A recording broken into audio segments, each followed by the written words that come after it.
আমাদের শহীদি ভাইয়ের লাশ নিয়ে বাংলাদেশকে শহীদের মিছিলে রূপান্তর করছে। এই শহীদি মিছিলে যারা নাম লিখিয়েছেন 24-এর 2000 শহীদ, আমাদের এই 8 আসনের যিনি সংসদ সদস্য পদপ্রার্থী হয়েছিলেন শহীদ উসমান হাদি, এই শহীদি মিছিলে নাম ছিল 28 অক্টোবরে যাদের লাশের উপরে মৃত্যুল্লাস করা হয়েছিল। এই শহীদি মিছিলে নাম লিখিয়েছেন শাপলা চত্বরে অসংখ্য আলেমদেরকে শহীদ করা হয়েছিল। তোমরা বাংলাদেশে সন্ত্রাস করবে, আমরা 18 কোটি বাংলাদেশী জনগণ যতদিন জীবিত থাকবো সময় আছে। শেখ হাসিনা থেকে শিক্ষা নিন। শহীদি মিছিল তারা বড় করেছিল, আজকে এই শহীদি ভূমিতে আমরা আছি। শেখ হাসিনা ভারতে পালিয়ে গেছে, আমরা ধৈর্য ধারণ করছি। আমাদের ধৈর্যের বাঁধ ভাঙবেন না আপনারা।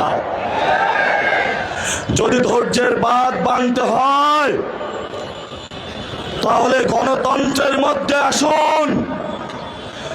আগামী 12 তারিখের জন্য অপেক্ষা করুন। বাংলাদেশের মানুষ মুখিয়ে আছে।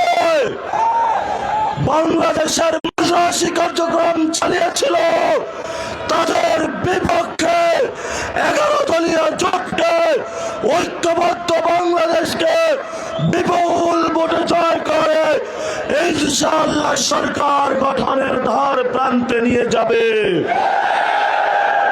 তোমাদেরকে আমরা সেদিন বিচারের মুখোমুখি করব। প্রতিটি লাশের হিসাব নেব, প্রতিটি শহীদের হিসাব নিব। আমরা শহীদ হতে প্রস্তুত আছি। আমরা এক আল্লাহ ছাড়া কাউকে ভয় পাই না। আমরা আজাদির পক্ষে, তোমরা গোলামির পক্ষে। আজাদির মিছিল চলবে চলবে। প্রিয় উপস্থিতি, আমরা সবাই আজকে হাত তুলে শপথ করি, যারা গতকালকে আমাদের ভাইকে শহীদ করেছে, আমরা আমাদের ভাইয়ের শপথ করে বলছি আমরা আগামী 12 তারিখে ব্যালটের মাধ্যমে প্রতিশোধ নিব ইনশাআল্লাহ। প্রিয় বাংলাদেশ, যারা সন্ত্রাস করে, যারা দুর্নীতি করে, যারা টেন্ডার করে, আপনারা তাদেরকে বয়কট করুন, গণভোটে হাকে জয়যুক্ত করুন। এই সন্ত্রাসের godfather, master mind Tarique Rahman. আপনাকে হুঁশিয়ার করে দিতে চাচ্ছি, জিয়াউর রহমান গণতন্ত্রের পক্ষে ছিলেন। খালেদা জিয়া বাসার সামনে বালুর ট্রাক ছিল, 1 সেকেন্ডের জন্য নাইতে পারেন নাই। জনগণ আপনাদেরকে মুক্ত করে দিয়েছে, অকৃতজ্ঞ হবেন না।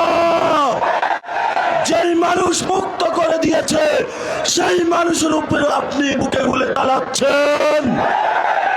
আমরা দেখে ছাড়বো আপনাদেরকে। সাহস থাকলে আসুন, ব্যালটের মাধ্যমে আমরা আপনাদেরকে কত পাঠা হয়েছে বুকে দেখে নিব। 12 তারিখ বাংলাদেশের জয় হবে। সন্ত্রাসকে না বলুন, টেন্ডারবাজকে না বলুন, দুর্নীতিকে না বলুন, দখলদারিত্বকে না বলুন। এই তারেক রহমান এবং তার পিছনে যে 300 গডফাদার আছে যারা 300 আসনে রয়েছে, এদেরকে না বলুন, তবেই আমাদের বাংলাদেশ মুক্তি পাবে, তবেই আজাদির বাংলাদেশ। বাংলাদেশের লড়াই জারি রাখুন, ঐক্যবদ্ধ থাকুন, আজাদির মিছিল চালু করুন, পলাশির প্রান্তরে চলুন। আমরা চাই একটি নতুন বাংলাদেশ, যার মধ্য দিয়ে সবাই ঐক্যবদ্ধভাবে শহীদদের যে স্পিরিট রয়েছে সে অনুযায়ী আমরা বাংলাদেশকে গঠন করব। সেই প্রত্যাশা রেখে আমি আমার বক্তব্য শেষ করছি।